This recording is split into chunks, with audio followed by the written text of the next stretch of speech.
Are you ready to talk? Let's go.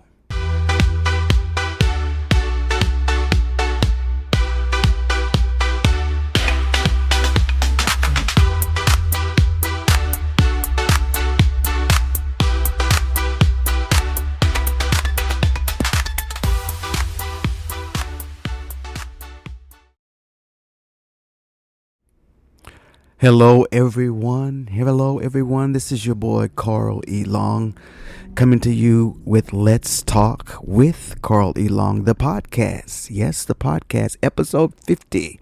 This is what we're doing today. Thank you so much for joining me again today. I'm so excited to be here again.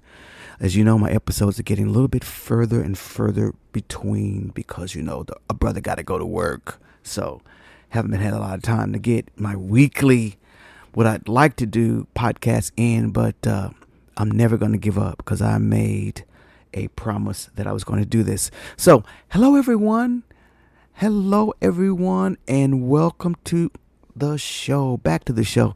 Now, today's episode is about what you, the voter, need to know. We're heading into the midterms, and there are major issues being overlooked, ignored, spun, confused, and I want to make sure that I help you make a weighted decision about what's going on. And that's what my whole thing about this podcast has been about.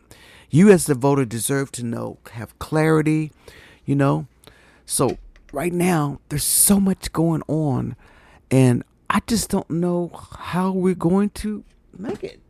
I really don't. And then, as I say, I trust God. I do. I trust God always about how things are going because I know that all things work for the good of those who love God, and I do love God. So I'm just a bit worried about how this may affect some of us, what's going on here now with the Trump administration and the things that this guy is doing. This is ridiculous, guys. Can you believe we're not being punked? We're not being punked. This is actually happening. This is all actually happening. It's happening in real time. And you'd have to be some kind of a mystery writer or some kind of a writer to have written what is going on in America right now. You never would have thunk it. I said that. Yeah, I said thunk it. So first thing I want to talk about is the government shutdown. What did you think about it? What did you feel about the government shutdown? Did the Democrats cave? Me, I think they caved. I think they caved because with us not being able to, we don't lead anything. The Republicans control the House, the Senate, the White House, and you can pretty much say the Supreme Court. So we had no leverage to do anything. And it wasn't so much a ploy as it was really getting in there and say, they are never going to think about the American people. And this is our only way to do that. You have to think of it that way. No Democrat wanted people to starve. No Democrat wanted people to lose their job or anything like that. But then they were already taking jobs away from us. So, so what do we do? So here was an end. And thank God for the filibuster. In this case, it's a good thing because the Democrats held out. The House is going to do its thing, but I'm always afraid of that Senate. So Chuck Schumer and his band of merry men did a little bit for a while until they caved. And this was all for the American people. You can think whatever you want about the Democrats and what they do and their methods and then people saying they're not strong enough, they're not tough enough, they don't know how to fight this thing. And they don't, because Democrats truly are for the people. They really are for the people. So here we have something coming up, Obamacare, And I know there's a lot of problems with the Affordable Care Act. I really do know, but it was coming up for those subsidies to expire, which is going to make premiums go through the roof. Now, I have worked for a small business, a small company. And so what my insurance was, it was Obamacare. They called it the Affordable Care. You go out there and you pick your thing. And it was high. But the fact of the matter is, I needed health insurance. And in the past, there would not have been anything available to me if a company could not afford to have it. They just didn't have it. But what this did was it gave them a way for us to go out and shop for insurance and get it much cheaper than what you would have to pay out of pocket. So even though it's not the best, because when Barack and his team came up with the Affordable Care Act, the Republicans, they kept fighting him. They fought him on all kinds of stuff, and the states fought him. And so it's really not there like it should be. And we need to fix it. We do need to fix it. But the Republicans have no answer for it whatsoever. They have no answer. Trump even said he had concepts of a plan. They have no answer of what's going on here. So that's why I think that the Democrats caved, because we should have stayed longer. We as people were stepping up. We were trying to help the people that were not getting food and SNAP and all kinds of other stuff. We were trying to help. And the people that weren't getting paid, people were trying to help, but we needed this leverage. But what it did do something. It exposed them. We'll talk about that a little bit later. So that's why the shutdown helped. It exposed a lot of things. So, we're in this fight, and people will say that it's right versus left. But to me, it is right versus wrong. And there's only one side, right. You can be red all day and blue all day, but you need to be right all day on the side of history that is right, that is humane, that is the right thing to do. That's what this fight is all about. And as much as you want to call Democrats weak and not being able to do anything, they fight for what's right most of the time. We have our problems. We have our problem people. We have ours. Yes, we do. And but for the most part, the Democratic Party has always been for the people. And you have to remember that. So the other thing that's really been killing me, and I've been thinking about, are moderates and independents. There's nothing worse than an independent. They basically are holding us hostage because you don't know who you want to vote for. You know what I say to independents? Make up your darn mind and choose a side. That's what I say. That's what I say. And everybody wants to be moderate. No, you be what's right. You don't have to. If moderate is not who you are, then why are you there? Get to your side. I know that we can compromise and do things together, but you need to show who you are. If you are a progressive, get on the progressive side. Because if you try to be something that you're not, it doesn't come across as being sincere, and it doesn't come across as being truthful, if that makes any sense at all. So why are we here? Why are we here? Right now, too many issues are being kept out of the spotlight, and we're going to bring them forward today. The first one is like the Epstein documents. Y'all know that's in the news. The newly released Epstein-related files have raised serious questions, no matter the party affiliation. Any connection to operating involving exploitation must be fully investigated and fully transparent. Nobody wants to be associated as a pedophile enabler. So this is why this is so strong. That both sides are blaming each other. You didn't do anything about it when you had it. But there's a lot of powerful men behind this guy. And I'm going to say it, powerful white men club. And this guy really never got the sentence that he deserved for what he did. And the girl, Ghislaine Maxwell, she was the fall girl. She was the fall guy. Epstein's no longer living. They say he killed himself in his cell. Who knows? But with all these powerful men, white men that wanted to silence him, who knows what's going on? So Donald Trump is showing himself to be so scary right now. Very scary. And I don't know what's going on. Something is happening with him. Something he wants to hide, and we don't know what it is. He's acting extremely strange. And his actions are crazy. He said that tariffs are a hoax. He said that the Epstein files are a hoax. Then why are you now wanting to investigate people that were connected to Epstein? You said it was a big hoax.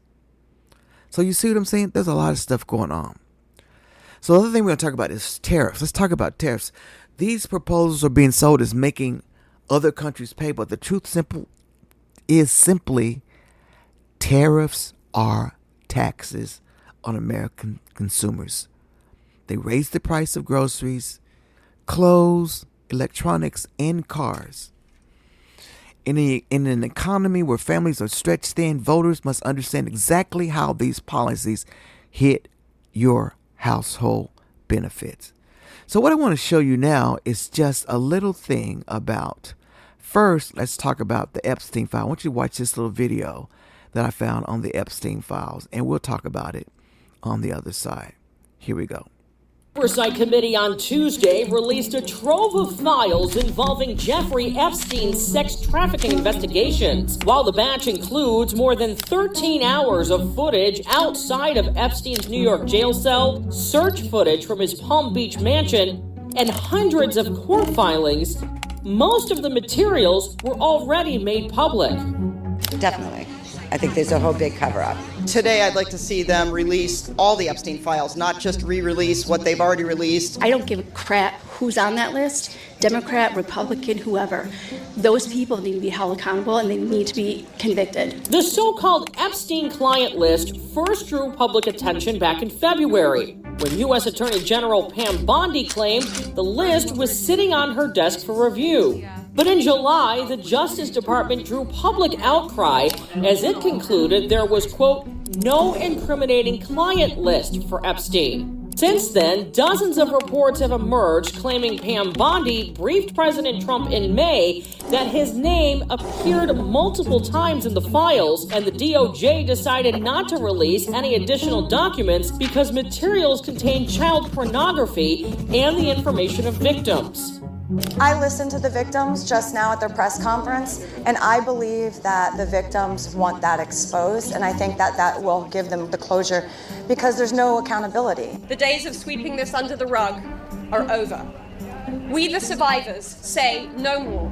Although it remains unclear whether a client list exists, a previous evidence index released by the DOJ itself might hint as to what's coming next. This 3-page index includes photographs, employee lists, 4 busts of female body parts, and travel logs of who has visited Epstein's private island.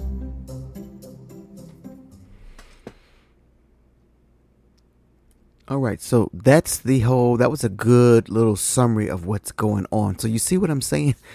This guy was not a good guy. He was not a good guy, and he hung out with some of the biggest names, the richest people. And here's a guy who dropped out of school, got a job at some company, and ended up being in this position. There's something really strange about Jeffrey Epstein and how he was able to get into these circles. I mean, a college dropout. And then he ended up being a billionaire. So there's something here. And Donald Trump is so afraid of these things coming out that he's doing everything. And he's acting very strange. And so that's part of the reason why the Democrats are like, why is he doing this? What is he hiding? What is he hiding? If he hasn't done anything, then release the darn papers. Now, here's what's so crazy about this. This has really split up the conservative movement, because you got some who don't want to deal with it, and then you got others who want this taken care of. So, and nobody is going to vote. There's a vote coming on the floor to release more files and to open up everything now that there's a vote. Now, if you are a Republican that voted no to exposing this pedophile and the ring that he started, what's that going to look like to your constituents? So I'm expecting that Republicans are going to side with this a lot. But we'll see. We already have a few that have defected. Marjorie Taylor Greene, Lauren Boebert, who never would have thought those, but they are women, and they're standing on and standing up for women. And I understand that. And let's talk about Marjorie Taylor Greene. I like her. I said that last time on my podcast. She's really not as dumb as I thought she was. She's a smart lady. And Trump is just like giving up on her. He has just put her on his naughty list now. So she won't win because Trump pays dirty. She's going to do everything she can to stand, but she's fighting a machine that has been trained to do this. And unfortunately, Miss Marjorie Taylor Greene, Congresswoman, I'm so sorry that you have to go against Donald Trump, but you're not going to win this fight. There's a Twitter war going on right now between her and him, or a Truth Social war, or whatever you want to call it. And he's just basically have just sent her to the hinterland. She's no longer in his good grace. And I hope she lands okay. And now he wants to primary her, which means he's going to find somebody to run against her. But I think that she'll win if that happens. So this is what's going on, guys. So you as the voter, you may not care about the Epstein files, but you should care that your congressman, whoever that is, voted not to help a bunch of victims get due process and get retribution for what happened to them. If you vote no, what are you saying? The pedophilia is okay? You know what I mean? That's the talking point here. And then you had dear Megyn Kelly, who came on. I can't even believe she said this. I can't believe she even said this. She was on her talk show, on her web channel, and she was talking to Bhatia, who's another right-wing political strategist, and she was telling her that she knew from a friend from a fact that Jeffrey Epstein was not a pedophile, so to speak. He just liked to date girls that were almost illegal, 15-year-olds. That is still an underage person. I don't care how adult they look. And she opened her mouth and said that. She goes, I'm not trying to say, yeah, you did.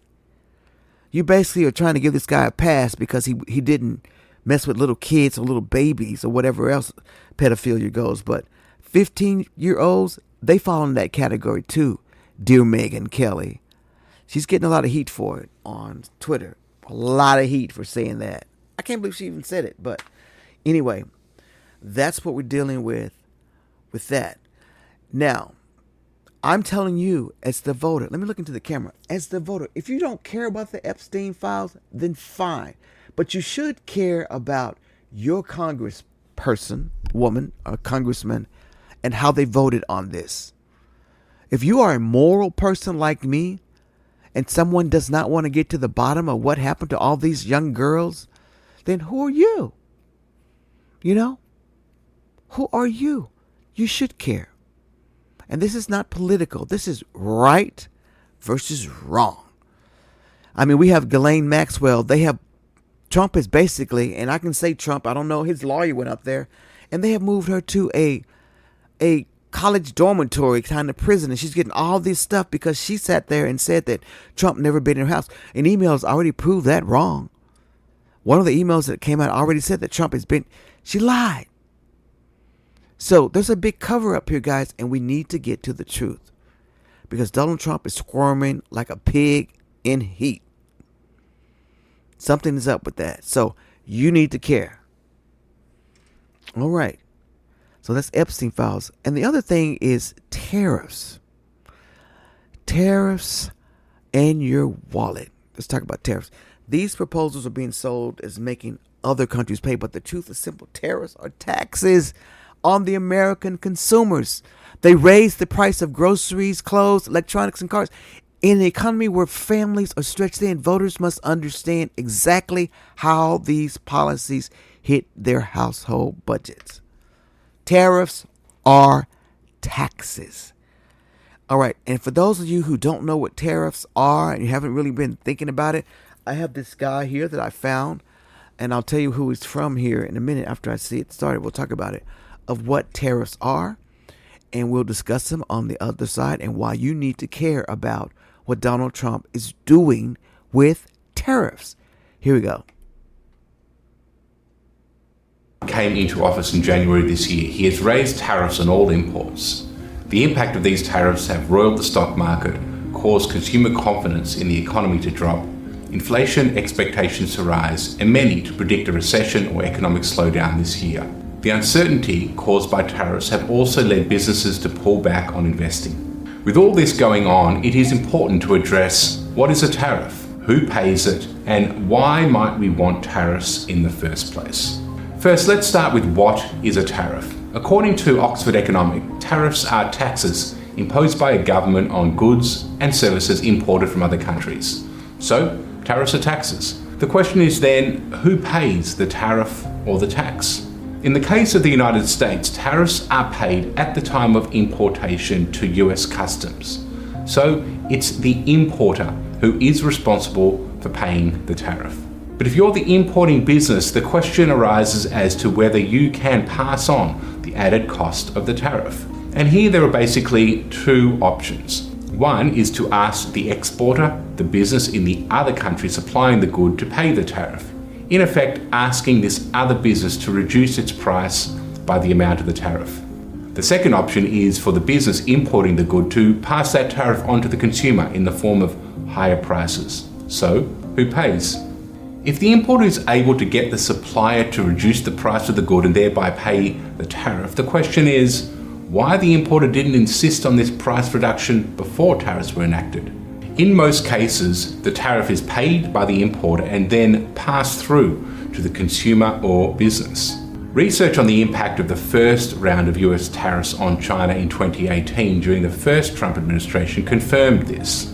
For instance, a 2019 Harvard Business School working paper that collected data on the price of goods at the border and in stores found that tariffs were passed on to US retailers. Another economic study published in 2019 also found complete pass-through of tariffs to businesses and consumers in the United States. Higher prices for imported goods as a result of tariffs should not come as a surprise.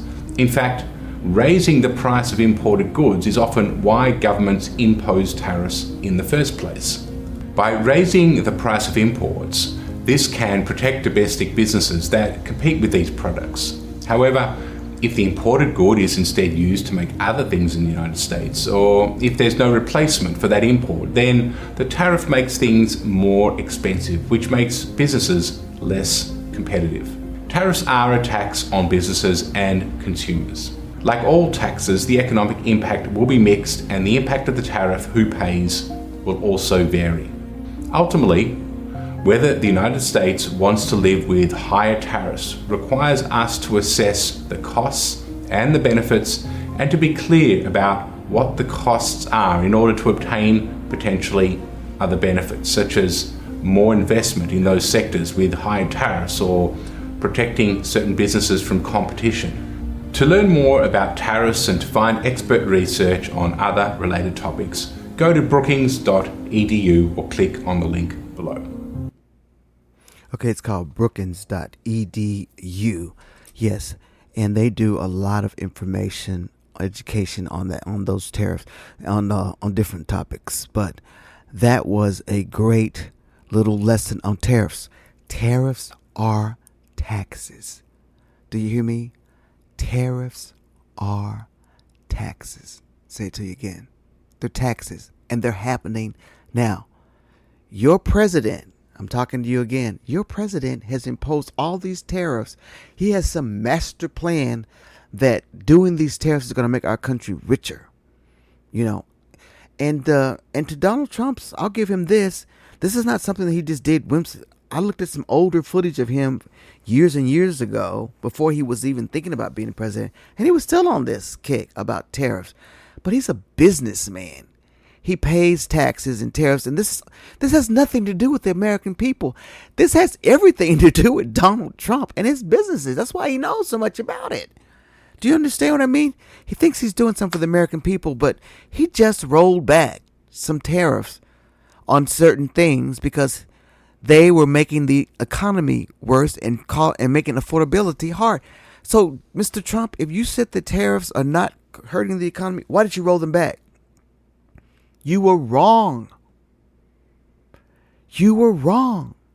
I mean, there are ways to do tariffs that would work with other countries, but what he's doing right now, guys, it's tearing us apart. And I know for a fact, I work in a retail store here, and my whole last week was spent just doing rate increases, price increases.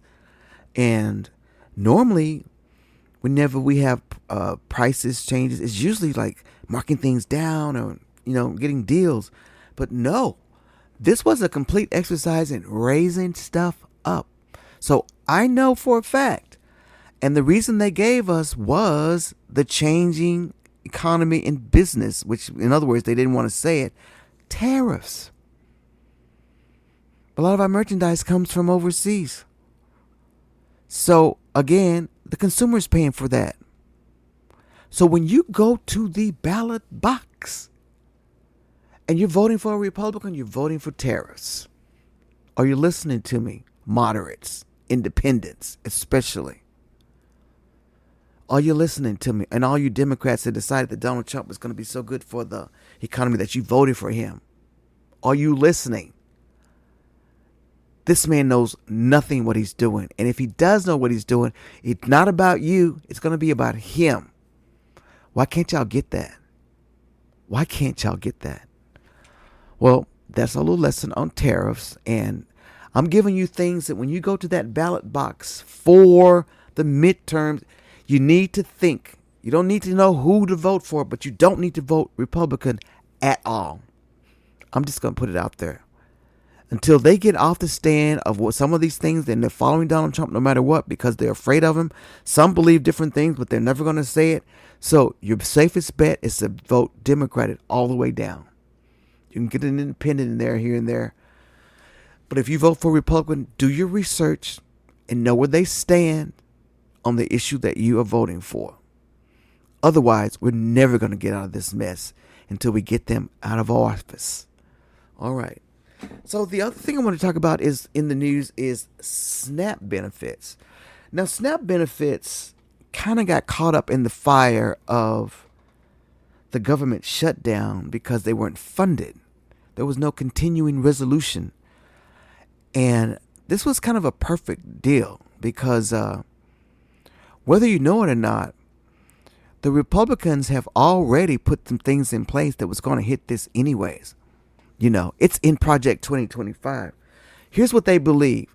They believe that there's a whole bunch of lazy Mexicans, I'm put it just like it is, a whole bunch of lazy Mexicans and black folk out there who are able-bodied and are just getting eaten off the government. And that's what they believe. But they don't know the truth.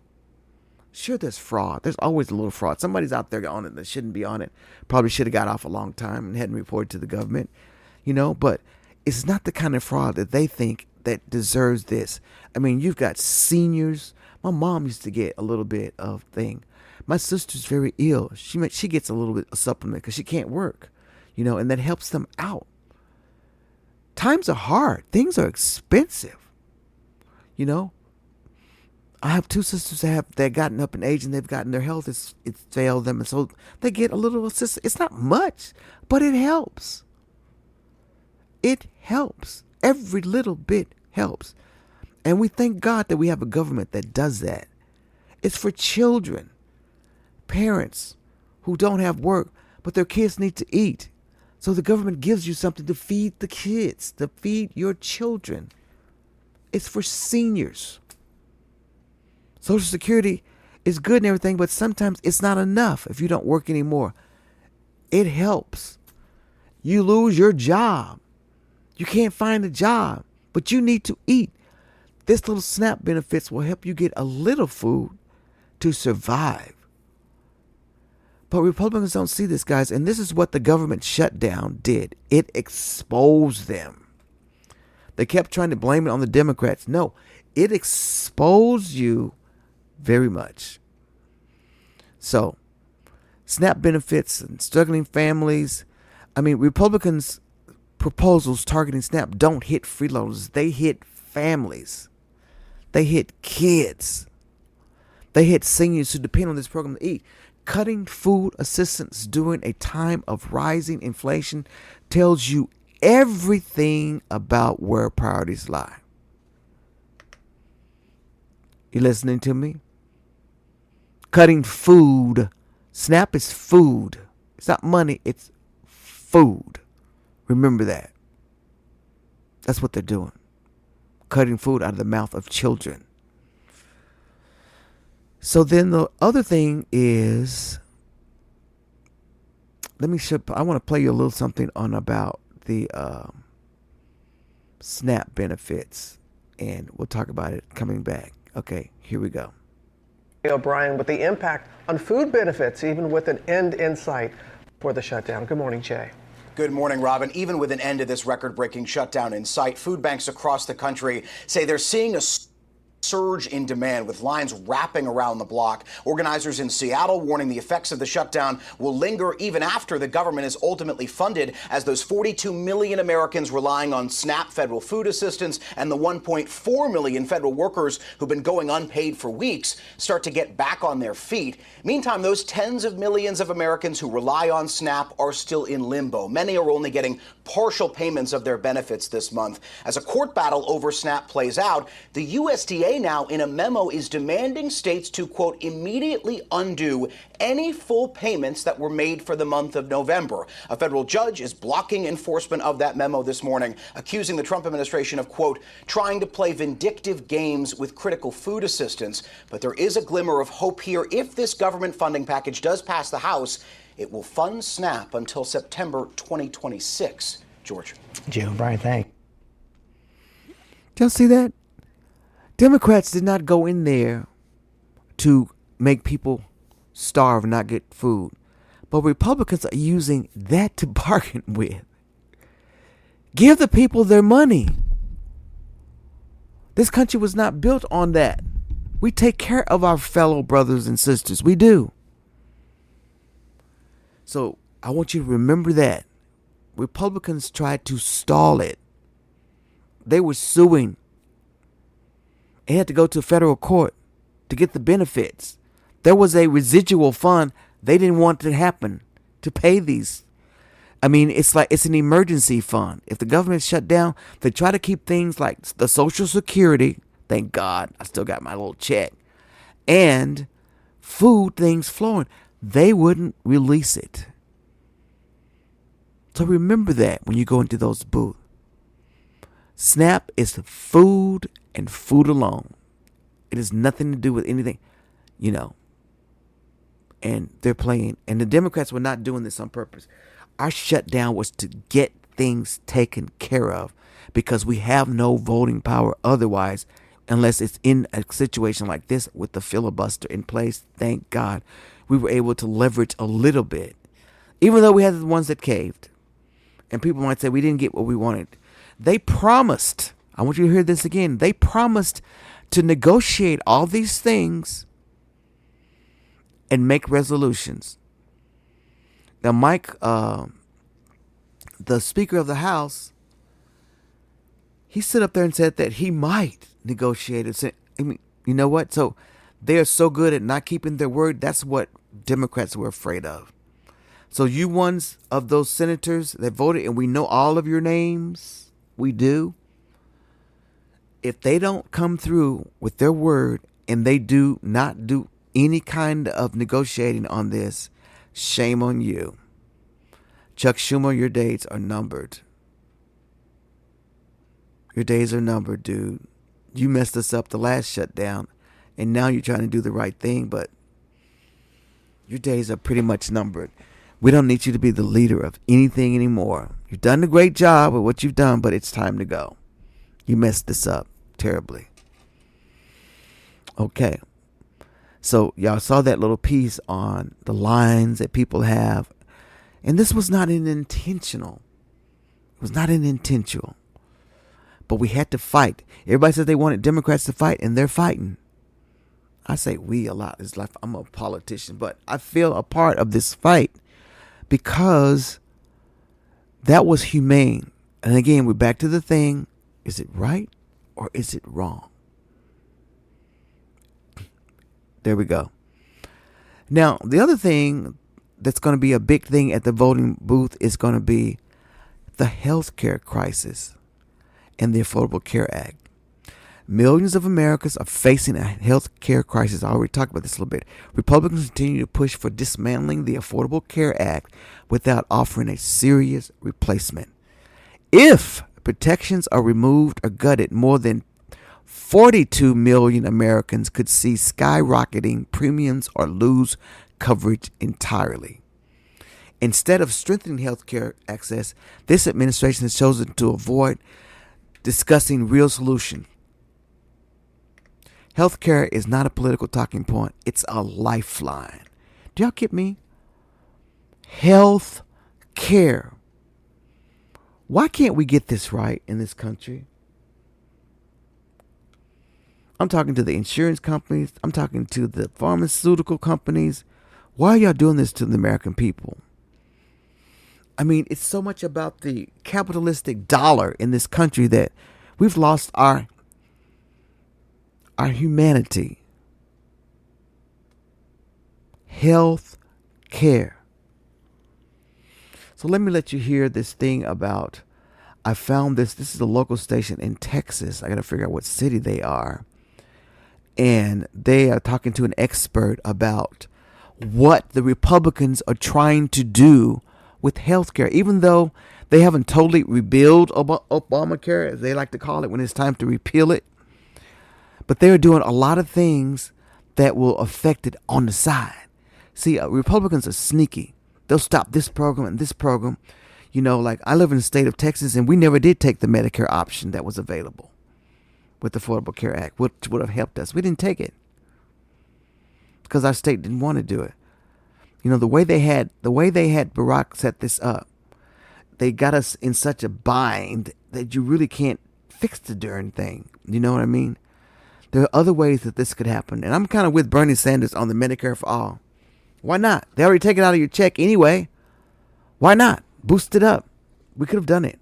It's already in place. The doctors are already a part of Medicare. I'm with that. I really am with that. The Federal Affordable Care Act was great because it gave everybody at least an opportunity to get some kind of insurance, albeit it was high. When it first came out, it was manageable, but the premiums had just skyrocketed because of all these tax things and things they have amended to it, that it's becoming not affordable for American people. And if they don't extend these deals that are coming up for expiration, I can't think of the word right now, then they're all going to already skyrocket. Some people have already looked at them and saw what it's going to go to. Some people saying we're too late. Charlemagne the God, I don't think we're too late. I know you said that, and Roland Martin called you out about it. I know that you can, because right now we're shopping for insurance, right? But we're talking about the government. They can fix stuff. They can fix stuff immediately. If they have to fix it, they can fix it. So nothing is unfixable, Charlemagne. While you're out there telling everybody that it's over with and they've already seen their premiums, there's nothing we can do. That's what Roland Martin was telling you, dear brother. You're telling your audience the wrong thing. There are some things we can still do. You don't know.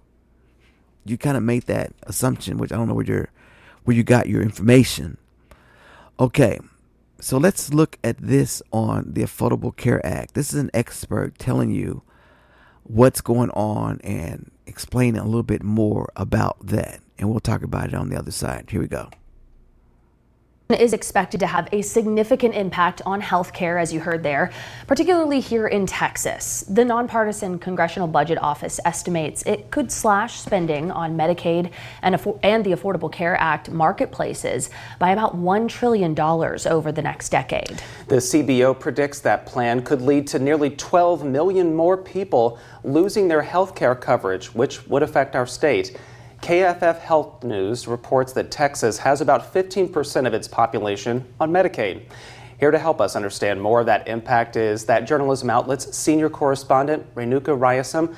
Renuka, welcome and thanks for talking to us today. Thanks for having me. We just mentioned that expected loss in healthcare coverage for potentially millions of Americans because of this bill. So first, explain how the legislation could potentially do that. Sure. So this bill isn't a formal repeal of, say, the Affordable Care Act like we saw a few years ago where John McCain gave his thumbs down.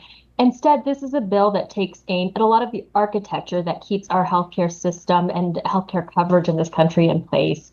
So, I think a lot of lawmakers, both Republicans and Democrats, would say that the way we finance healthcare, the way that we do healthcare in the U.S., has a lot of issues. But this bill doesn't take aim at the sort of fundamental way that we do healthcare in the U.S. Instead, it removes a lot of the supports that help people gain coverage. Your reporting shows the deepest cuts to healthcare spending could come from a proposed Medicaid work requirement. So explain that. What would those changes involve, and then how would it affect Texas? Sure, of course. This is like I said, this is a bill that takes aim at the architecture. So in 40 states and the District of Columbia, they expanded Medicaid. So Texas is not one of those states. But in those states that expanded Medicaid, there's going to be a new provision if this bill passes that requires people who are in that Medicaid expansion population to prove that they're working, studying, volunteering, and there's some exemptions, for example, if you care for a child. And, most analysis show that this is going to be one of the biggest cuts to Medicaid coverage in the country. And this isn't really a requirement. I think a lot of Republicans who've supported this measure have said, people who are on Medicaid should be working. But all the research shows that this is a requirement that doesn't actually help people get jobs. It doesn't help people stay employed. In fact, it's actually just a paperwork requirement. So people have to continuously prove and file paperwork to show that they're meeting these requirements. And states that expanded Medicaid will have to build entirely new technology systems, hire a lot more workers and bureaucracy to kind of deal with all that new paperwork. And a lot of people who are eligible for these programs will fall off the rolls, not because they're not eligible, not because they're not meeting these requirements, but because they can't do the paperwork.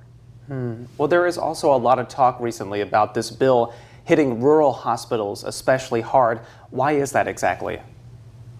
Sure. So another thing that this bill does is it takes aim at something called provider taxes. And this is super wonky, and I'm not going to go into all the details of it here, but basically it's, hospitals, providers, nursing homes, they pay a tax and they get that money back, and that helps them pay for the care that they deliver. This would hit Texas, the Texas Association of Rural Hospitals, and other rural entities pretty hard, because this is a way that these hospitals, these entities can get money to care for people. And this is a provision that a lot of states with big rural areas are really worried about. So in the Senate version of the bill, Republicans did put in $50 billion to help rural hospitals because of this provision and the way that it's structured.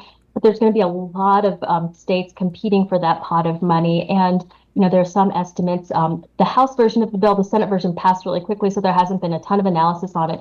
But one version of this bill, one analysis said 300 rural hospitals would close, and that would hit Texas pretty hard. Thanks for digging into that on the back end, and then of course the impacts we could see shortly in our state. We do want to ask you though, people may be wondering, what about my healthcare program? What about my plan? We know last year a record number of Texans got their health insurance through the Affordable Care Act marketplace, and you've reported the bill would make it harder for people to get and keep their coverage through this. So talk about what would change with that marketplace, and what changes might people actually see if this bill passes as it's currently written? Absolutely. So again, this isn't like a formal repeal of the ACA, but what it does is make these changes, again, that make it harder for people to enroll and maintain their eligibility. So people who are in ACA, there's sort of this automatic enrollment, and now people are going to have to do more paperwork to prove that they qualify for these plans. And instead of sort of being automatically re-enrolled, they're going to have to go in and check and make sure that they're re-enrolled. So these eligibility checks, again, what they do is a lot of people fall off the rolls because they don't know about them, they don't know how to meet them, and sometimes they may not have the technology to do them. But one of the biggest, most immediate changes that people who are enrolled in ACA plans will see is that Congress, in this bill, they are not expanding the enhanced subsidies that were passed during the Biden administration that help people afford these plans. So unless Congress extends those subsidies, which doesn't seem very likely, it's not in this bill, and they'd have to maybe do it in a separate bill, and that doesn't seem totally likely. Starting January 1st, millions of Americans will see their Affordable Care Act plans, the prices of those plans, go up. Well, Raynuka Ryasum, we appreciate you so much for joining us, and I want to commend you and your colleagues there at KFF Health News because it's been such a great resource for us to be able to keep track of these impacts, but we appreciate you joining us to talk a little bit more about that, and maybe we will have this conversation again very soon, but thank you again for being with us. Thank you. All right, so you see, I wanted you to hear that particular exchange because she had done her research very well. Is what these subsidies are all about. So the Republicans don't like Obamacare. They hate it, mainly because Barack Obama did it. There's no other reason why. They don't like socialist medicine of any sort. So this is healthcare, guys.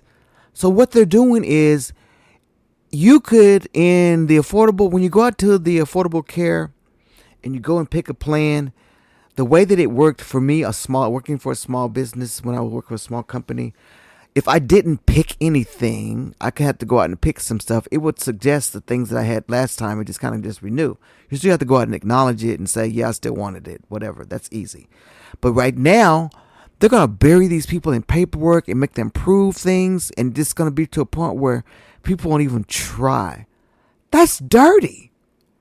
That's mean. And it's not right. It's inhumane. And I'm looking at the camera again. This is what Republicans are doing. That's already in the big, beautiful bill. These are the Medicare cuts they're trying to do.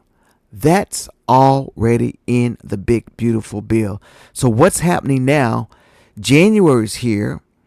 And the reason why the Democrats had to use this with the shutdown was because they're going to expire. And millions of Americans will not have any health care. These are people with preconceived conditions and all sorts of other things that need their medicine, need to be around doctors. So people are going to die. And Republicans don't care.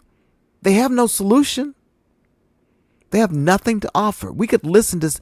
They have nothing to offer because they don't care. That's it. They don't care. They don't understand. And this is where we are. And that's why your Democrats fought so vehemently to get them to negotiate something. They wouldn't even come to the negotiation table. So we ended up having to get some Democrats that caved. And then they promised they were going to discuss it some more and get this taken care of. But it's going to be too late for the people. Because I don't think we're going to ever get anything done because they're not going to keep their word. And this is so wrong. And you as a voter, you got to stop this kind of thing. Republicans are not for this, so you don't need to vote for Republican. That's an issue. That's one issue that you need to understand. So the next thing that we need to talk about as a voter issue that you need to be aware of is the immigration treatment and the abuse of authority. Now, I know that you guys know. All right, I'll just say this. None of us, let's just make this very clear. None of us are for anybody coming into our country illegally at all. I'm not for it. You need to do it like you're supposed to do it. You need to become a citizen, get your visa, whatever. You need to do it right. So those of you that are here illegally, I think that there's something that should be, you should have to do something. But here's the deal. The inhumane way they are doing this is just embarrassing to us as a country. It really is. So let's just talk about something that affects both American citizens and undocumented immigrants. The conduct of the immigration officers and the places they have them living and the federal enforcement under this administration. There have been repeated reports of complaints describing harsh treatment, abuse of authority, excessive force, families separated, citizens wrongly detained, people denied basic dignity. Immigration enforcement must protect the border. Yes, but also we can't turn a blind eye when power is used against vulnerable people without oversight. If you're somebody that's looking the other way when you're seeing this, who are you? Who are you? Whether someone is a citizen or undocumented, they are still human beings. And voters, you deserve to know how enforcement agencies are operating under this administration. You deserve to know. And that should be a voting point. We can walk and chew gum at the same time. We can, one candidate may not have all our issues, but you need to know what's going on. And you need to make a weighted decision in that voting booth. A humane one. That's what you need to do.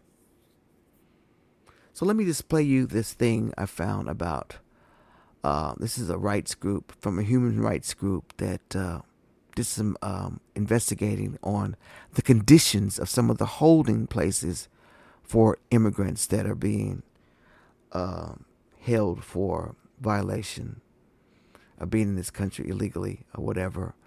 But I want you to listen to this and we'll come back. The War and Peace Report. I'm Amy Goodman. You feel like your life is over. That's the title of a new report released jointly by Americans for Immigrant Justice, the Sanctuary of the South, and Human Rights Watch. It details dangerous and abusive conditions at 3 immigration detention centers in Miami, Florida, since Trump returned to office. One of the detained people they spoke to said detention officers made men eat while shackled with their hands behind their backs. One man said, quote, "We had to bend over and eat off the chairs with our mouths like dogs." The report also describes how detained immigrants are routinely denied access to legal counsel and critical medical care. Some have been held incommunicado in solitary confinement as an apparent punishment for seeking mental health care. For more, we're joined by Belkis Villa, an associate director in Human Rights Watch's Crisis, Conflict, and Arms Division, author of the new report, You Feel Like Your Life is Over, Abusive Practice at 3 Immigration Detention Centers. Belkis Villa, thanks so much for joining us from Washington. We have spoken to you about abusive conditions in countries around the world. We're talking to you right now about what's happening here in the United States and Florida. Talk about what you found. What we found was that since January 20th of this year, there has been an upsurge in immigrants being detained, including in particular in Florida. And what this meant was that tons of people were being brought to these immigration detention centers. One of the ones we look at, Chrome, within the first 3 months of the year was suddenly at, 2-3 times its capacity in terms of the number of people being brought. And with that overcrowding came truly horrific conditions, unsanitary conditions, people being unable to get access to medical care, both to see medical health professionals and to get key treatment that they need for chronic health conditions, women being brought to a male-only detention center, being held there and denied any access to medical care because they were told this is a male-only facility. In a TikTok video that went viral in March, an unidentified immigrant from Mexico, detained at the Chrome ICE jail in Miami, begs for help as he secretly records the inhumane conditions inside his overcrowded holding cell. Several other immigrant men are seen sleeping on the floor. And the significance of it, what it is showing. So what we see in that video is exactly what was described by these men that were held at Chrome Detention Center. These cells are being used for the quote-unquote processing period when people are first brought in. Now, these cells are only meant to hold a small number of people for a matter of hours. Those conditions you saw, those are men who were held in there for 1 week, 2 weeks. In those rooms, they do not have regular access to showers. They're in frigid temperatures with the air conditioning blasting. They're sleeping on concrete floors for days. Some of the rooms don't have, regular access to a sink and soap to wash people's hands. And as I mentioned, those same cells were being used at some point to hold women being brought to Chrome. Again, a male-only facility. The women told me that in their cell they had a toilet, but with the way that the windows were only partially glazed over, male detainees from other cells could actually stand on a chair and look in and watch them while they were using the toilet. So if you can talk about the people who have died in detention in Florida. What we saw across all three detention centers that we looked at was really a concerning and chronic lack of access to appropriate medical care. And what we saw was that people with, chronic health conditions who, where their records were on file, it was clear that they had diabetes or they had HIV or asthma or any number of conditions. They were not being given regular access to their medication. And in some cases, people begging to see a doctor were not given access to a doctor. And in the case of two instances, a Ukrainian man, Maxim, who was brought in, he was in very good health, his wife said, until he got brought to Chrome. He got sicker and sicker, was begging to see a doctor. He saw medical health professionals that were not prescribing him medication to address his illnesses. And we spoke to a cellmate who describes how in the middle of the night, suddenly he started foaming at the mouth, vomiting, defecated on himself. That day, again, he had been insisting to see a doctor and had not seen one. And he was taken away on a stretcher and then died. And there was also a Haitian woman the same age as Maxime, also 44. And we interviewed a woman who was in the cell opposite her who saw her collapsing. This is Marie-Ange Blaise? Exactly. This is Marie-Ange Blaise. And the woman we spoke to watched as it took far too long for a guard to come as cellmates were screaming for a guard. The guard came, sauntered over, then walked away slowly before calling the medical team. They took, 10, 15 minutes to arrive, and then one signaled to the rest of the group, it's too late, and the woman was taken away and then pronounced dead. This is not who we are. This is not who we are. And, and that just that just disturbs me. It really does disturb me that you hate immigrants that much. You go to these lengths and let them live in these conditions just because America first.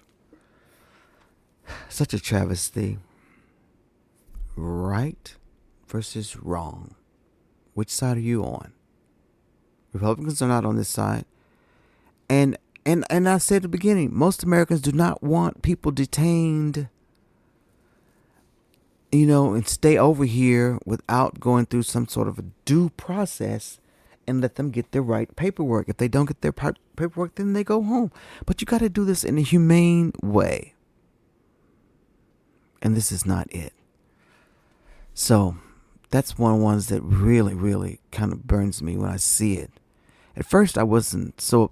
When the election first came along, you know where I was? Because after I heard how many Latinos voted for Donald Trump and moved over and helped him really cross over to win the presidency, I was mad.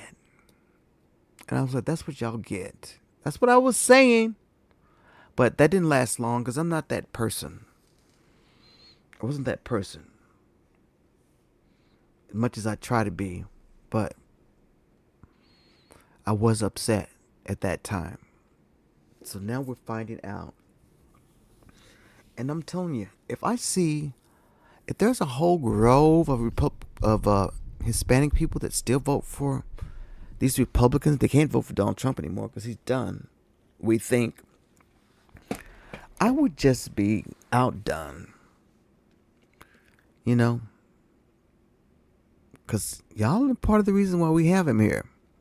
You really are, the Latino community who trusted him for some reason. I don't understand why. But you did. So there we have it.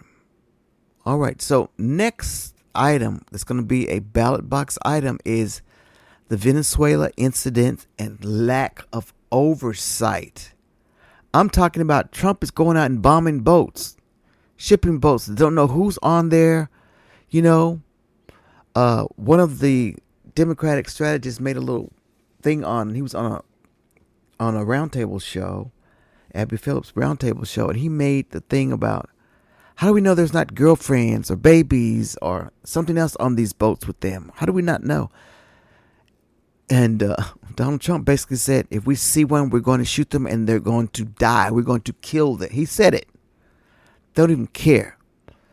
So this administration toward Venezuela, including military engagement at sea, there have been incidents reported, attacks on Venezuelan vessels carried out without clear public explanation, without open congressional approval, and without a transparent chain of accountability. Let's be clear. Presidents do not have authority over certain military actions, but when an administration takes aggressive or unexpected actions toward another country, Venezuela, especially a nation already facing political instability, Congress and the American people deserve to know more. Why is this force being used? What's the mission? What's the long-term strategy?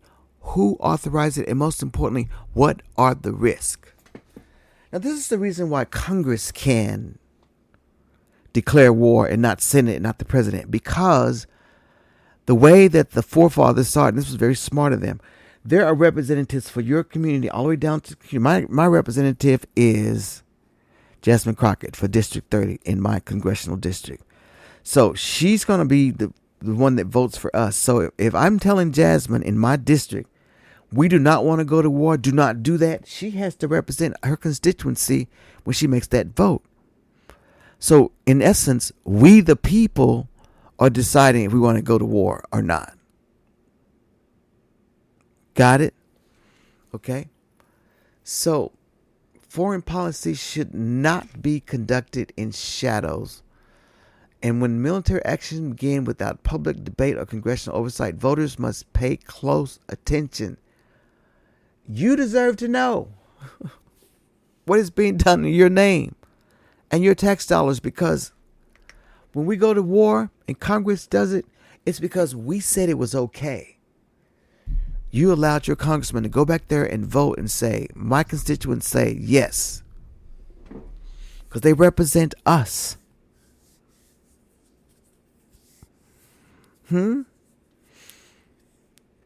So let me show you this little thing that I found on the Venezuela. Why is the U.S. in Venezuela? A little bit, and give you a little context of what's going on. Here we go. Has a warning for the United States. If you mess with our country, you're messing with all of South America. President Nicolas Maduro made those comments in a rare news conference on Monday amid the buildup of U.S. naval forces in the Caribbean. Officials in Washington say ships are moving into the region to combat drug trafficking, allegedly linked to Venezuela. But President Maduro has not taken kindly to the show of force, calling it the biggest threat seen in South America in a century. 8 military ships with 1,200 missiles and a nuclear submarine are targeting Venezuela. This is an extravagant, unjustifiable, immoral, and absolutely criminal, bloody threat. They have wanted to escalate what they call maximum pressure, which in this case is military. And in response to maximum military pressure, we have declared maximum preparedness for the defense of Venezuela. Michael Shifter is a senior fellow at the Policy Forum Inter-American Dialogue, and he joins me now from Washington. Appreciate you being with us. My pleasure. Thank you.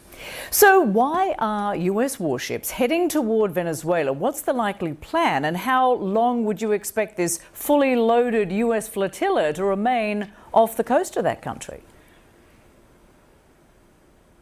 Well, I think it's a matter of speculation about exactly why they're there.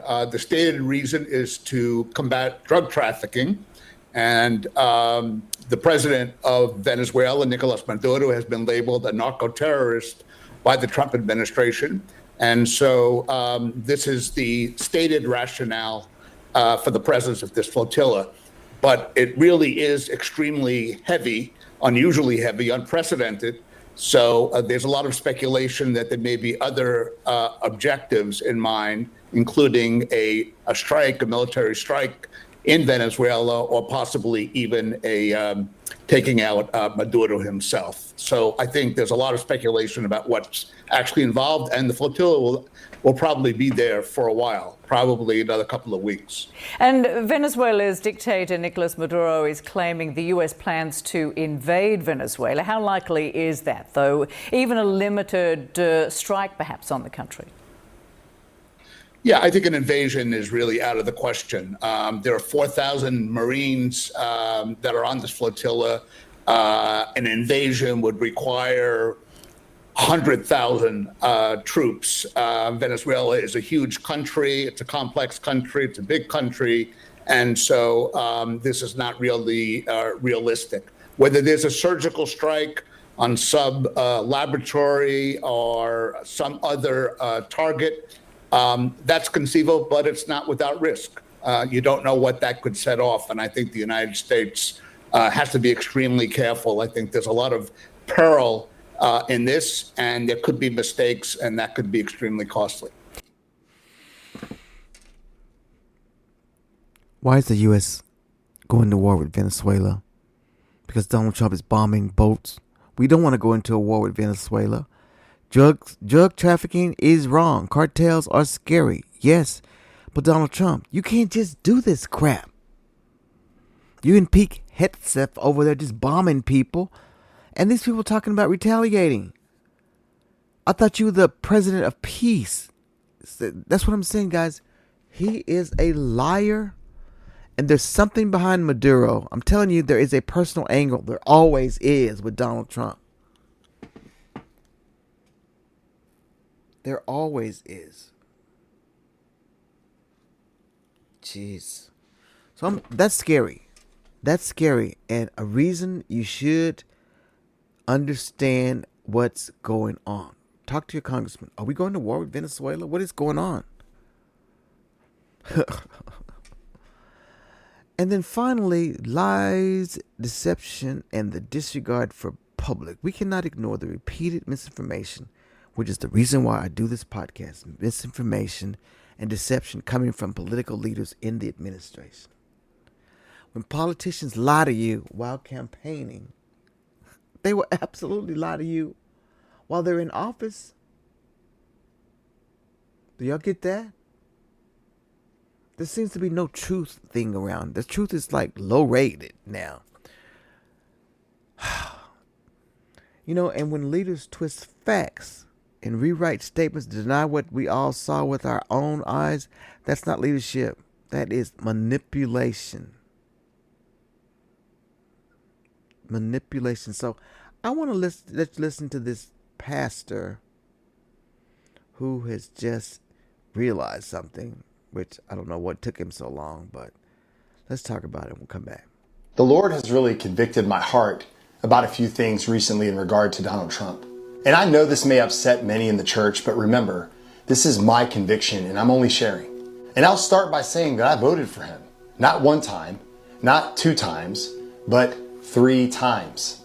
The Lord spoke to my heart, and the question I had to wrestle with is, how can I continue to support politicians that claim the mantle of the Christian candidate, yet completely defile the values of Jesus every single day? And it is not just Donald Trump. It is his entire cabinet. They all serve the beast. If we're honest, most politicians, right and left, serve the beast. And how do I know this? Just look at their fruit.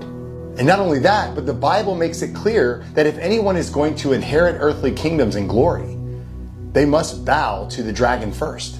I hate to break this to you, but people in power are compromised, including your beloved Donald Trump.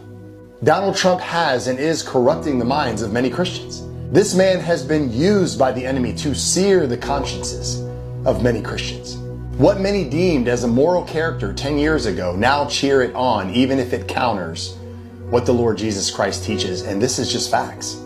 Donald Trump has used the American church to get what he wants. And when he is done with the church, he will dispose of the church like last week's leftovers.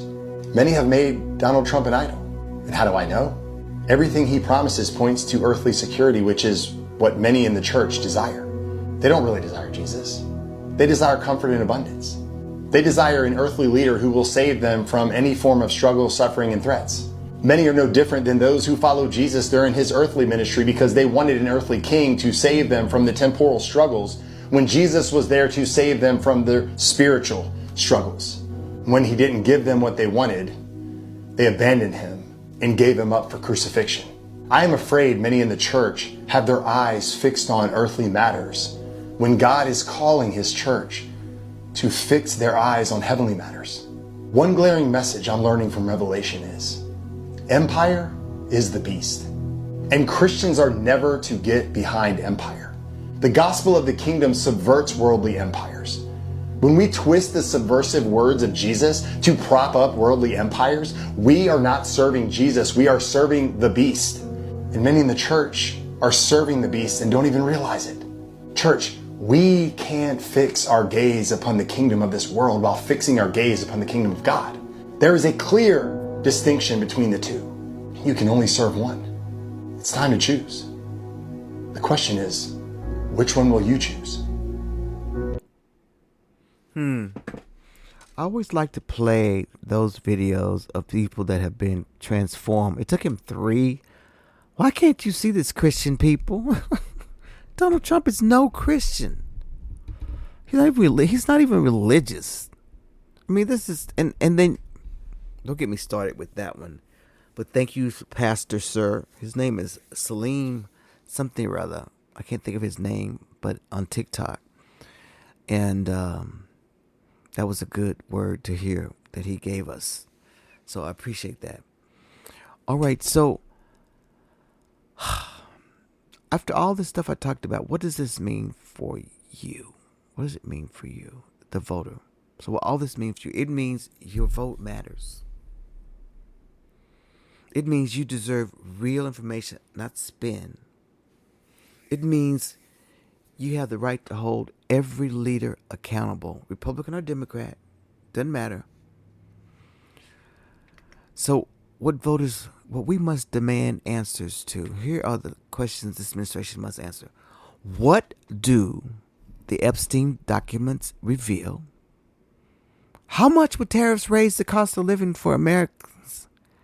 Why target SNAP during a time of rising food costs? And why no real plan to strengthen or fix the Affordable Care Act? And what oversights exist over immigration enforcement and treatment of people? And why is the administration engaging in action in Venezuela without clear congressional checks or transparency? And why is deception so frequent? These are not things, these are questions that you need to think about when you go into that voting booth. Those are things you need to think about when you go in. I know the economy is crazy, but ain't none of it going to work if you don't clean up some of this other lies and deceptions and we get some truth out of these people. Republicans ain't it, guys. It's just not. So if you're not sure who a candidate is, you need to vote the way the person that's doing things that are right. Yes.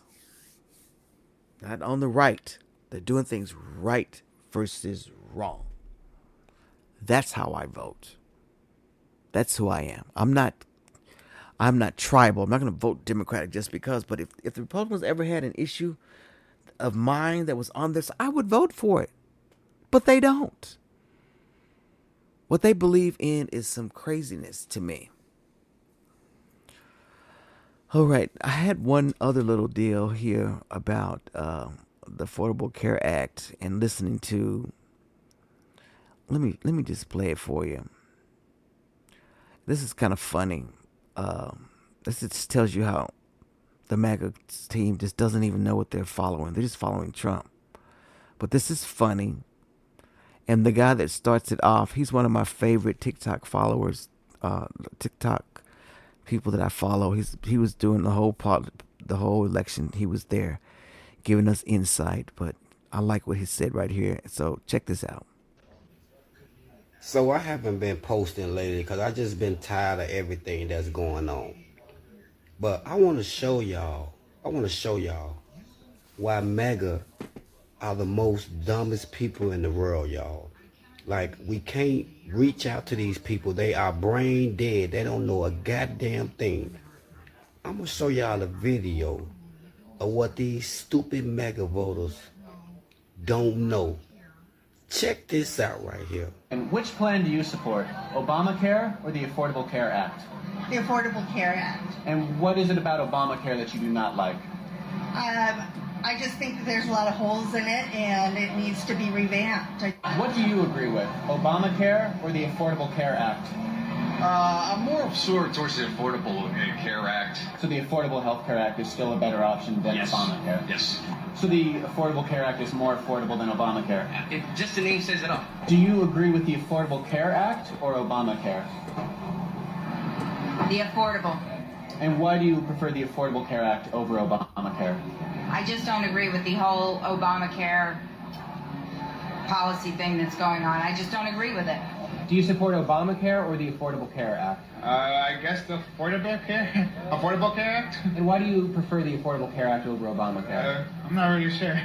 My girlfriend supports Trump, so I go with whatever she says. So you disagree with Obamacare? Yes, I do. Do you think insurance companies should be able to exclude people with pre-existing conditions? No. Do you agree that young people should be able to stay on their parents' plans until they are 26? They should be able to, yes. Do you agree that companies with 50 or more employees should provide health care? I do. And so, by that logic, you would be for the Affordable Care Act? Yes. What plan do you support, Obamacare or the Affordable Care Act? The Affordable Care Act. And why do you support that over Obamacare? I do not like Obamacare. I don't like anything that has to be forced for everybody to buy. This is not good. Do you think Obamacare is socialist? Yes, I do. Do you think the Affordable Care Act is socialist? No. It's the same thing, you dummies. You ignorant dummies. Obamacare is the Affordable Care Act. God damn. I love him. He didn't hold nothing back during the whole election. But he did his research. He was smart. But he spoke his mind, and he found that video, and those are real people. This is what I'm saying. Misinformation. I looked at one lady. She didn't even know anything about Obamacare, but just because his name was in it, I could see that she just said his name is in it. You know, I'm not tribal like that. So, no. Oh, well. So, I had another question that I wanted to just talk about here, and that hits the heart of journalism, politics, and the health of the democracy. The question is simple. Does the media have a responsibility not to spotlight liars and conspiracy theorists on their platforms? What do you think? Because we're living in a moment where misinformation doesn't just spread, it multiplies, it mutates, and it takes hold. It becomes increasingly hard to find the truth. You know? And Abby Phillip, who I've been kind of upset with because of her book tour, she said some things that didn't sit well with me. I still love her and I still watch her show. But Joy Reid has a show on YouTube, and she had Abby on there for her book tour, and she posed the exact question to Abby about her daily roundtable show and in her book tour, of course. The question right here is, should the media stop giving liars a platform? Is one of the entire industry struggling with? Is this one that we're struggling with? You know what I mean? So I'm asking this question because CNN, I watched Newsnight with Abby Phillips. I watch it every night. And they have a thing where they bring on these people. I mean, we have robust conversations, but some people, they come on there and they just think things are true. And it kind of irritates me when the truth is not being taken. And I don't know that we ever fix them from knowing the truth. Abby does a good job of it. But I want you to listen to this little part when Joy kind of called her on the carpet to see if she feels responsible sometimes for the people that are on her platform and spouting out lies and what part you think journalists play in making sure this doesn't happen. So this will be my last thing, and then we'll end it, the podcast. But I want you to hear this, and we'll come back. Even translate that into being a television star as well. So this whole idea of holding attention and in some ways being performative about it. And I'm not just Jesse Jackson, but what you experience on a day-to-day basis at CNN. People come on to your show and they perform. Some of them do. Yes. Some of them do, right? And in some cases, you have people who really know their stuff and they're there to talk about something that's central to what their expertise is. And then you have other people who it isn't their expertise, but they're still performing. They're still performing for a partisan effect, right? How do you, just as a journalist, as somebody who has to navigate that table, how much credence do you give to the opinions of people who are far out of the pocket of what is even their expertise, but who are opining on your program to perform for a partisan effort? You know, I look at it in kind of two separate ways. I think that there's some of that performance that you're talking about does happen. But I try to, I'm in a position where I can actually say, okay, now tell us what you really think. Because I do think that that is part of my role, is to sort of be that voice for the people watching at home who are like, there's no way he really believes that, or there's no way she's really actually going to defend this thing. And so engaging with those moments directly and just sort of almost like breaking the third wall, where you're just sort of like, come on. Right. Really? How do you decide who gets to be at your table, though? That's part of it. But here's the other part. Okay. And this is the other part. This speaks exactly to that. What I will say is that I actually don't think that the bar necessarily needs to only be credentialed expertise. Because guess what? Whether you are credentialed or not, you have a ballot in this country. And there are many regular people who are not experts in anything, who have opinions about things, and then they vote based on those opinions. So in a way, I actually welcome people who are not, they're not Washington people, they're not political people, they don't have a degree in this or that, but they have viewpoints that reflect average Americans. And so there is a degree to which I actually, we actively seek out voices, some of whom are expertise, but some of whom are authentic to people who share their point of view. Because that is also what I want represented at the table. Because I recognize that in this country, nobody is giving you, some kind of test in order to have a ballot. And we need to speak to those people too. That I think sometimes this sort of credentialed view of like, you can't speak unless you have a degree in political science is not a good reflection of where regular people are. I would actually like to have regular people at the table to express their views and to have those views debated. Because that's part of what's happening in this country, is that everybody is sort of saying, well, you don't know what you're talking about. You can't have that opinion. And people do have opinions that are... Okay, I'm going to stop right there, because this is where I disagree with journalists a lot, is that we need to hear all sides. All sides. But you know what? I only want to hear the right side, the side that is telling the truth. Now, some would say we have to show every side. Balanced journalism means giving people a voice, even if they're wrong. No. Balance does not mean giving lies the same weight as truth. To me, balance is giving facts the platform. That's why I was so upset with them, the whole journalists doing the thing, because they just grilled Kamala like crazy, but they never brought Donald Trump on. They grilled him with all his lies. They never did that. They tried to get his cronies, but they didn't do it well. They just let them talk. So balance to me means giving facts the platform and exposing lies without even elevating the liar. The media is not obligated to hand the microphone to people who knowingly deceive the public. That's not journalism. You don't have to give them the mic. And Abby, for the most part, will call them out. They don't have election deniers and things of that nature on there and what have you.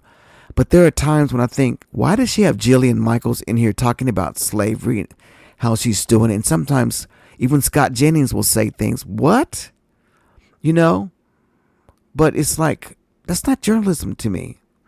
when you're speaking misinformation and not the truth, we don't have to have you on the show. We don't need liars spreading crap. So let's listen to a little bit more. Based on their gut, based on what information they're receiving, which might not be complete. And I want to engage with those viewpoints because I know that millions of Americans out there have them. So let me ask you, how do you decide who gets to be at your table? Because I mean, you have taken some criticism for like a Jillian Michaels opining about race, and she doesn't know anything about museums, et cetera. But how do you decide who gets to be at your table? Listen, I think that there are people, like, I don't want to talk about Jillian Michaels because of course she thinks that I'm talking about her all the time. I'm asked about her. Yeah. But this is perhaps something that she might like to hear. She represents a MAGA point of view. And she is an influential MAGA voice. And that's part of my point. You don't have to be credentialed in politics to have influence in that world, to have influence with our sitting president. Just think about that. Which is actually frightening. I mean, because this is my question, and I think this is how I think it does tie to your book, right? But do you see what I'm saying? No, I see what you're saying. I totally see what you're saying. In Trump, like, I've been covering Trump since the 2016 election. And one thing I know about covering Trump and his movement is that if you only look to the sort of, quote unquote, political voices, you would miss who is influencing him and who is setting the agenda. And part of what we have to do on the platform that I have is to basically say, okay, what's really going on in the country? What really is the direction that MAGA wants to take the country? And you cannot understand that without putting those voices in the conversation. So let me ask you, is there a place where you're like, you know what, Jack Posobiec is too much for me. That is taken too. That's the Pizzagate guy who gets on CNN. So it's like, is there a point where you say this person is taking it too far? They're too close to white nationalism. Absolutely. But he ends up on CNN. So I think that's when people go, wait a minute. I've never Not had on your show, but I've never had him on. Yeah. So I can't speak to that. And my understanding was that was in the context of a piece about Charlie Kirk, who was a good friend of his. Right. But we've never had him on. Yeah. We don't put on conspiracy theorists. We don't put on white supremacists, white nationalists. Look, obviously we have a vetting process, but I also think that we need to be real about who is influencing what in this country. You will miss the whole story if you don't understand who Trump is calling in the afternoons and talking to. But do we though, Abby? I don't know. I don't care if Jillian Michaels is influencing people, but she's out there spewing lies about slavery. I mean, which y'all called out. And, it's not... And she's coming with all these statistics. And did we really need for the American people to hear that? That's what I don't agree with journalists. And, putting people on just because they're controversial or whatever, I don't know that I agree with that. Let's listen to a little bit more. And, when people come on the show and they are Trump supporters, that is a viewpoint that we need at the table, because otherwise you're sort of like, you're shadowboxing. Who are you debating if you're not debating the actual other side? So, I know it's controversial. I know, trust me. I understand. I'm sure you hear. I understand the feedback. Yeah. I understand it. But I also think, look, we all have different roles. And where I am and where CNN is in the media ecosystem is different from other outlets. And we're not trying to talk to all sides of the political spectrum just to say that we're doing it. But it's from a genuine belief that we want to reflect what is actually the political conversation in the country. And if we only had a conversation at our table between Democrats and anti-Trump Republicans, that would be a completely false representation of the political dynamic in this country. But that also includes that, I've had people on who've said, they're actually establishment Republicans, but they support Trump. And then all of a sudden it'll come up. Scott Jennings. Well, no, not even him. No, I'm not even talking about him. I'm talking about other people. And then all of a sudden it'll be like, well, there was cheating in the 2020 election. And I have to be, wait, hold up. Right. You have to fact check, because that is, I think, the thing is you have to fact check it. But right. again, we know that, 35 to 40% of Republican voters believe Trump when he says the election is stolen. Yeah. And so we are not selecting for election deniers, and we don't tolerate election denying at the table.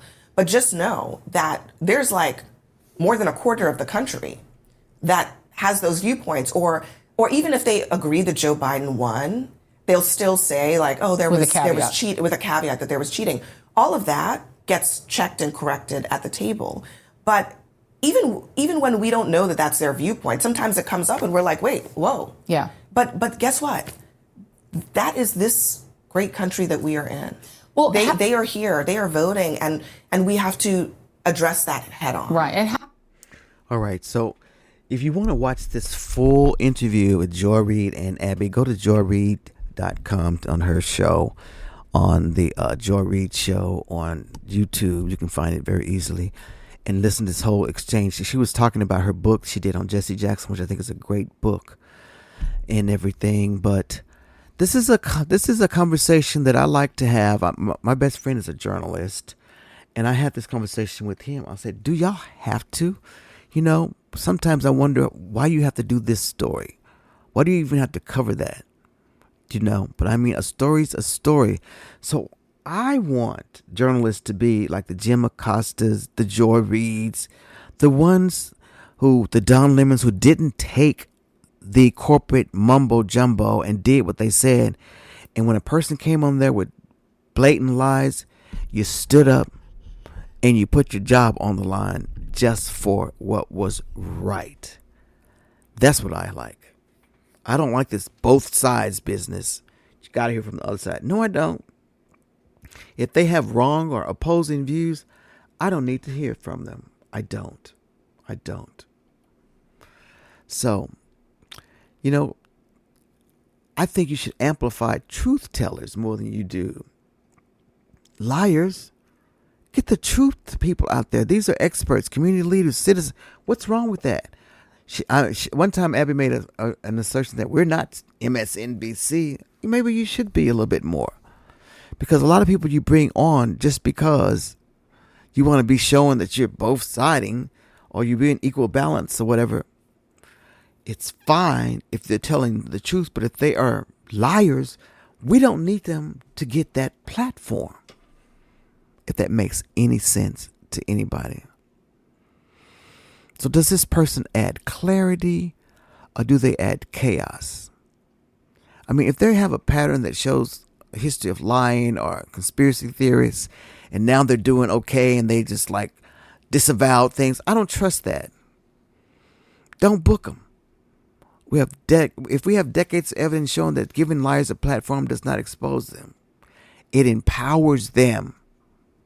So, Joy Reid asked that question, Abby answered honestly, and now more than ever the media needs to make a choice. Will they spotlight the truth or spotlight people trying to destroy it? Because democracy depends on the difference. So guys, I am Carl Long, and you've been on another episode of Let's Talk with Carl E. Long. So what I want you to do is I want you to stay aware. Because democracy only works when you, the voter, know the truth and you vote with intention. We deserve leaders that respect us, protect us, and work for us. That's why we elect them. We don't want leaders that operate in secrecy, chaos, and deception. We don't want it. So if you're not totally understanding of your congressional representative, don't know who they are and what they do and what they say, then you need to do that. You need to get the research and find out. But I'm asking everybody, take the time, find the truth, vote the truth, and let's get this thing taken care of, because What's going on right now in our country is alarming, it's scary, and I would love, and I cannot wait until this whole Trump thing is behind us. I mean, because it's got me just like in a mess. Because I'm sitting back watching my country just being destroyed. Being destroyed by the minds of people who don't care about people. People who claim that they're pro something, but they really are closeted little racists of sorts. You know, you don't know what people are thinking. So, thank you so much for joining me today on an episode of Let's Talk with Carl E. Long. And you can find me wherever podcasts are played, on iHeart, of course, Apple Podcasts, Amazon Music. I'm on there as well, YouTube. You can look at me video or you can listen from YouTube. I'm on all the platforms. And please do check out my Facebook and Instagram page where I'll put some clips of these podcasts and you can have a chance to talk directly with me and my socials. But my name is Carl E. Long, and let's talk again. Have a wonderful day now. Bye.